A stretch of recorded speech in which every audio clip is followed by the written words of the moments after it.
மதே பாட்டி தங்கச்சிய உடம்பு சரியில்லைன்னு சொன்னா மதே, அதான் கேட்கலான்னு வந்தேன். எப்படி இது உடம்புப்பா? இப்போ கொஞ்சம் பரவாயில்ல பாட்டி.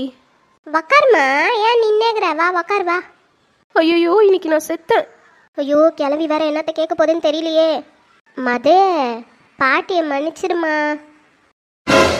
பாட்டி ஏன் பாட்டி என்னாச்சு? ஏன் மன்னிப்பெல்லாம் கேட்டுட்டு இருக்க? அது ஒன்றும் இல்லை மதுமா, ஒரு பரதேசி பேச்சை கேட்டினேன், நான் ஒன்று தப்பாக நினச்சிக்கினேன். என்ன பாட்டி சொல்ற? எனக்கு ஒன்றும் புரியலையே. இங்கே ருக்கு ருக்குன்னு ஒரு கலகு மூட்டி இருக்குதாமே, அது பேச்சை கேட்டுன்னு நான் உன்னை ரொம்ப தப்பாக நினச்சிட்டேன் மதே. என்ன சொல்கிற பாட்டி? எனக்கு ஒன்றும் புரியல. ஆமாம் வர்மிகா, இந்த ருக்கு இருக்குதே, அது 2 நாளைக்கு முன்னாடி எனக்கு ஃபோன் பண்ணிச்சு. ஃபோன் பண்ணிய நம்ம மது பற்றி இன்னொன்னமோ சொல்லிச்சு.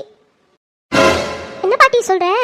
அது மட்டும் இல்லைம்மா, இங்கே ஏதோ அறிவுன்னு ஒரு புள்ளகுதாமே, அந்த புள்ளைய பற்றியும் தப்பு தப்பாக சொல்லிச்சுமா. நானே அந்த பொண்ணால தான் இதெல்லாம் நடக்குதுன்னு நினச்சின்னு நம்ம மதுவை ரொம்ப தப்பாக நினச்சிருந்தம்மா. அப்போவே அம்மாவுக்கு ஃபோன் போட்டு கேட்டேன். அப்புறம் தான் அம்மா நடந்ததெல்லாம் சொல்லிச்சு. இந்த மாதிரி அந்த கேள்வி எல்லாரையும் ஒரு மாதிரி தான் பேசும், ரொம்ப பொய் சொல்லும், கலகம் வைக்கும், நீ அதெல்லாம் கண்டுக்காதன்னு சொல்லிச்சுமா அம்மா. அது மட்டும் இல்லை, பெத்த புள்ளிங்களே சேர்க்காதாமே அது. ஆமாம் பாட்டி, அது கொஞ்சம் மோசமான பொம்பளை தான். நம்ம மது பற்றி தப்பு தப்பாக சொல்லிச்சு. அந்த அறிவக்கா இருக்காங்கல்ல, அவங்க தான் நடந்த உண்மையை எடுத்து சொல்லி அம்மாக்கே புரிய வச்சாங்க. இல்லைன்னா உன்ன மாதிரி அம்மாவும் தப்பாக தான் நினச்சிட்டு இருக்கோம். ஆமாம், அந்த ருக்கை ஃபோன் பண்ணப்போ நானும் சொன்னேன், என் பேத்தி அப்படிலாம் கிடையாதுன்னு. ஆனால் அந்த பொம்பளை என்னை நம்ப வைக்கிற மாதிரி நிறைய சொல்லிச்சுமா. அதனால் நானும் கொஞ்சம் மது மேலே கோவமாக இருந்தேன். அப்புறம் அம்மா கிட்ட ஃபோன் பண்ணி விசாரிச்சேன்னா அப்போ தான் அம்மா எல்லாத்தையும் சொல்லிச்சு. அந்த பொம்பளை என்கிட்ட கையில் மாட்டட்டும், அப்புறங்குது பேர் அவளுக்கு. அவள் தோலை உரிச்சிய மரத்தில் தலைகீழ தொங்க விட்டுருவேன். வர்மிகா, எங்குது அந்த பொம்பளை விட வந்து காட்டுவா எனக்கு. ஐயோ பாட்டி, அந்த லேடி இப்போ வீட்டில் இல்லை, அது அவங்க பொண்ணு வீட்டுக்கு போயிருக்கு. தப்பிச்சிச்சா? இன்னொரு முறை எதனா ஃபோன் பண்ணிட்டோம் அப்போகுது அதுக்கு. இன்னொரு முறை என் பேத்திங்களை பற்றி பேசிட்டோம் அப்போகுது அதுக்கு. சரி விடு பாட்டி, உனக்கு தான் எங்கள் மேலே நம்பிக்கை இருக்குல்ல, அப்புறம் என்ன? தப்பாக நினச்சிக்காத மதே, என்ன பாட்டி இப்படி பண்ணிட்டாங்களேன்னு. ஐயோ பாட்டி, நான் அப்படிலாம் ஒன்றும் நினைக்கல. இன்னும் சொல்லப்போனா நீ என்னை தப்பாக நினச்சிட்டு இருப்பியோன்ற பயத்தில் தான் நான் உள்ளே படுத்துட்டு இருந்தேன். ஐயோ, என் குழந்தை மனசை இவ்வளோ நோக வச்சுட்டுக்கிறேனா கடவுளே. இனிமே எவ வந்து சொன்னாலும் உங்கள் 2 பேரை பற்றி தப்பாக சொன்னால் நான் நம்பவே மாட்டேன். எல்லாம் இங்கே தான் இருக்கீங்களாமா? அப்பா மதுமா, உடம்பு எப்படிமா இருக்கு? உடம்பு சரியில்லைன்னு அம்மா சொன்னா, இப்போ பரவாயில்லையா? பரவாயில்லப்பா, இப்போ நல்லா இருக்கேன். வருமா, நீ கேட்ட நோட்ஸ் அப்புறம் உனக்கு ஸ்நாக்ஸ் எல்லாம் வாங்கிட்டு வந்திருக்கேன், வண்டியில் இருக்கு, போய் எடுத்துக்குமா. என் செல்லப்பா, தேங்க்யூப்பா. நான் கேட்டது அப்பா வாங்கிட்டு வந்துட்டாரு, ஜாலி ஜாலி. பாத்தியா மது, உன் தங்கச்சிய சின்ன குழந்தைங்க எதுனா வாங்கிட்டு வந்தா அப்படி ஓடுங்கல்ல சந்தோஷமா, அந்த மாதிரி ஓடுறாப்ப. ஆமாப்பா, அவள் வளர்ந்துட்டாலே தவிர இன்னும் சின்ன பிள்ளைத்தனமாவே தான் நடந்துக்கிறா. நீங்க 2 பேருமே அப்படித்தாமா. சரி மது, உனக்கும் அதுல ஸ்நாக்ஸ்லாம் வாங்கிட்டு வந்திருக்கேன், உனக்கு பிடிச்ச சாக்லேட்லாம் இருக்கு, போய் எடுத்துக்கோ போ. நான் அப்புறமா எடுத்துக்கிறேன்ப்பா. பாட்டி வந்திருக்காங்க. மகா அப்பயே சொன்னா அத்தை நீங்க வந்திருக்கீங்கன்னு. நான் தான் குழந்தைங்க கிட்ட பேசிட்டு இருந்ததுல உங்களை மறந்துட்டேன். எப்படி இருக்கீங்க அத்தை? எனக்கு என்னப்பா குறை, நல்லா இருக்கிறேன். நீங்கள் எப்படி இருக்கீங்க? வேலைலாம் எப்படி போகுது? வேலைக்கு என்ன அத்தை, நல்லா தான் போகுது. வந்து உட்காருப்பா, நின்று பேசுங்கிறிய. இருக்கா அத்தை. மது, டிஃபன் ரெடி ஆயிடுச்சு, அப்பாவை பாட்டியெல்லாம் கூட்டிட்டு வா, சாப்பிடலாம். ஓகேம்மா, அது வரோம். அப்பா வாங்க போலாம். பாட்டி நீங்களும் வாங்க. அத்தை வாங்க சாப்பிடலாம். சரி அப்பா, வரேன்.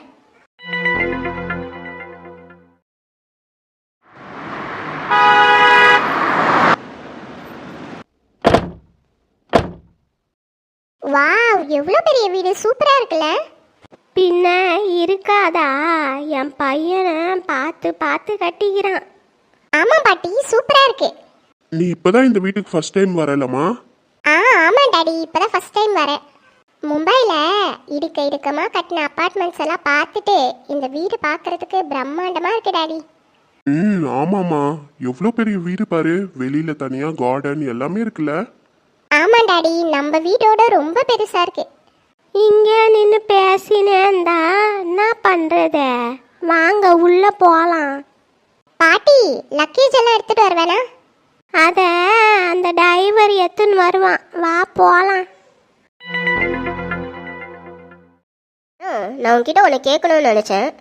என்னது பவானி அக்கா, சொல்லு. அது ஒன்றும் இல்லை தானோ, அந்த அம்மா பொண்ணு பார்க்க சொல்லியிருந்தாங்களே, பார்த்துட்டியா? யாருக்கா, புரியலையே. அதாண்டி அந்த ராஜி அக்கா பொண்ணு பார்க்க சொல்லியிருந்ததுல அவங்க பையனுக்கு, பார்த்துட்டியா? எங்கக்கா அவனுக்கு ஒரு பொண்ணு செட் ஆக மாட்டேங்குதுக்கா. பொண்ணு நல்லா இருந்தா ஜாதகம் செட் ஆகல, ஜாதகம் நல்லா இருந்தா பொண்ணு செட் ஆகல. என்ன தான் பண்ணுறதுனே தெரில. அது மட்டும் இல்லை, அவனுக்கு 32 வயசு ஆகுதுக்கா. சின்ன பொண்ணாக பார்க்கணுமா அந்த அம்மா சொல்லுது. என்னது 32 வயசு ஆகுதா? ஆக்கா 32 வயசு ஆகுதாமே அவங்க பிள்ளைக்கு. ஆமாம் பவனி அக்கா, நீ இத்தனை வருஷமா இங்கே கேட்குறிய, அந்த பையனை பார்த்துக்கிற? நான் பார்த்ததுலாம் இல்லடி, அவங்க பொண்ணை தான் பார்த்துருக்கேன். அவங்க பையனை நான் எப்பயுமே பார்த்ததில்ல. என்னக்கா சொல்கிற? நானா இப்போ தான் வந்தேன், ஒரு 2-3 வருஷம் ஆகுது நான் வந்தேன். நீ இங்கே கேட்குறிய, உனக்கு தெரியாமல் எப்படி? உண்மையாக தாண்டி சொல்கிறேன், நான் அந்த பையனை பார்த்ததில்லை இது வரைக்கும். ஏதோ நைட்டில் வருவான்னு சொல்லுவாங்க, உள்ளவே இருந்துட்டு நைட்டோட நைட்டாக கிளம்பி போயிடுவான். அப்படியா? அப்படின்னாக்கா வேலை செய்கிறான், நைட்டில் வந்து ஓடுறானே? அது ஏதோ சாஃப்ட்வேர் கம்பெனியில் வேலை செய்கிறான்னு உங்கள் அம்மா சொல்லிச்சு. அது மட்டும் இல்லடி, அவன் டெல்லியில் வேலை செய்கிறானா, அதனால் நைட்டோட நைட்டாக ஃப்ளைட் ஏறினா தான் காலையில் அங்கே போய் சேருவானா. அப்போ தான் வேலைக்கு போகிறதுக்கு கரெக்டாக இருக்குமா. அவங்க அம்மா சொல்லிச்சு, நம்மளுக்கு என்ன தெரியும். மாப்பிள்ளை ஃபோட்டோ கூட தரலக்கா அந்த அக்கா, வெறும் ஜாதகத்தை மட்டும் குத்த பாருன்னா எப்படி பார்ப்பாங்க? வெளிநாட்டில் வேலை செய்கிறான்ல. ஆக்கா டெல்லி மாதிரி வெளிநாட்டில் வேலை செஞ்சுட்டேன், அப்புறம் எதுக்கு அவனுக்கு இங்கே பொண்ணு தர்றாங்க?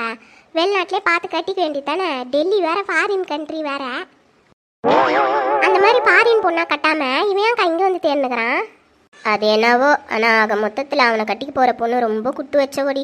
ஆமாக்கா, தனம் பொண்ணு பார்க்கும்போது சொல்லியே பாரு, பையன் ஃபாரினில் வேலை செய்கிறான், பாஸ்போர்ட்டெல்லாம் எடுத்து வச்சுக்கோங்கன்னு சொல்லு. எல்லாம் எத்தனையோ சொல்லின்னு தாங்க்கா இருப்பேன். ஒரு பொண்ணு அவனை பிடிச்சிக்குதுன்னு சொல்லிட்டு ஃபாரின் மாப்பிள்ளைன்னு ஒன்று பிடிச்சிக்குதுன்னு சொல்லிடுதுங்க. ஆனாலும் ஜாதகம் செட் ஆக மாட்டேங்குது, இல்லைன்னா பொண்ணு நல்லா இருக்க மாட்டேங்குது. அந்த அம்மா நடானா என் மருமகம் இப்படி இருக்கணும் அப்படி இருக்கணும்னு கனவுலாம் கண்டு வச்சுக்குது போல. எந்த பொண்ணை காமிச்சாலும் இது நல்லா இல்லை இது நல்லா இல்லைன்னுக்காதே.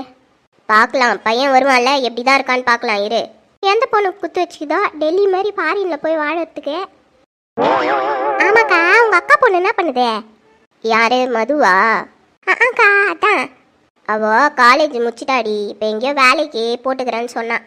அது ஏதோ மெயிலோ கீழோனவோ சொன்னான், அதில் வந்துச்சுன்னா வேலைக்கு போகணும் அப்படின்னு சொல்லிட்டு சொல்லியிருந்தா. நல்லா படிச்சுக்குதுலக்கா, நல்லா சம்பாதிக்கும் பொழுது வேலைக்கு போனேன். என்ன பண்ணுறது, அதுங்க நல்லா படிச்சுதுங்க, நல்லா வேலைக்கு போகுதுங்க. என் வீட்டில் 2 இருக்குதே தண்டம். நானும் என் புருஷனை தான் படிக்கல, அதுங்களாச்சும் படிக்கோங்கன்னு பார்த்தா என் மானத்தை வாங்குதுங்க.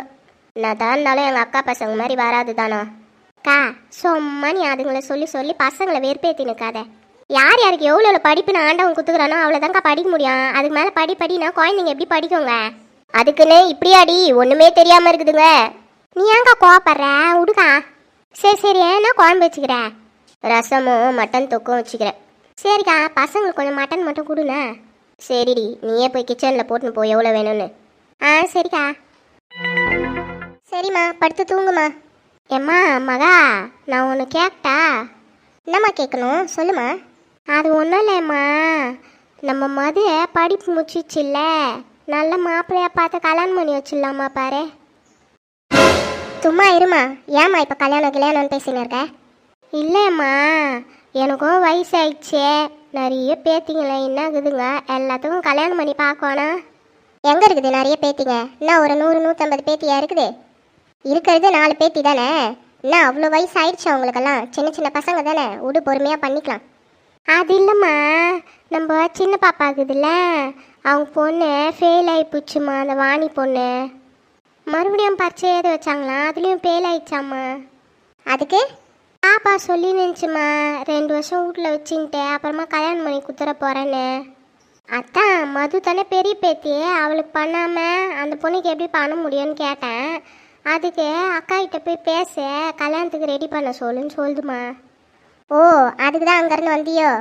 ஐயோ அதெல்லாம் கிடையாதுமா, நான் பசங்களை பார்த்துட்டு போகலான்னு தான் வந்தேன். இங்கே பாருமா, இப்போ தான் அவளுக்கு 20 வயசு ஆகுது, ஒரு 3 வருஷம்னா போட்டோம் விடு, அதுக்கப்புறமா கல்யாணத்தை பற்றி பேசலாம். அது மட்டும் இல்லை, அவளுக்கு வேலை கிடச்சிச்சின்னு நினைக்கிறேன். நாளைக்கு வந்து பார்க்க சொல்லி மெயில் அனுப்பிச்சிருக்காங்க, நாளைக்கு போவா இன்டர்வியூக்கு. என்கிட்ட சொன்னதெல்லாம் அவகிட்ட சொல்லாத, அவங்க அப்பாவுக்கு தெரிஞ்சுதே அவள் தான் என்னை வச்சு போட்டுருவாரு. நான் ஒன்றும் தப்பாக சொல்லலையா மகாமா, பொண்ணா பிறந்தா ஒரு நாள் இல்லை ஒரு நாள் கல்யாணம் பண்ணி தானே வச்சாகணும்.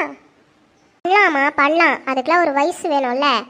அவளுக்கு கரெக்டான வயசு வரட்டும், அப்போ நாங்களே பார்த்து கல்யாணம் பண்ணி வைக்கிறோம், சரியா? அதை பற்றி கவலைப்படாமல் இப்போ நீ படுத்து தூங்கு, காலையில் பேசிக்கலாம். சரிம்மா.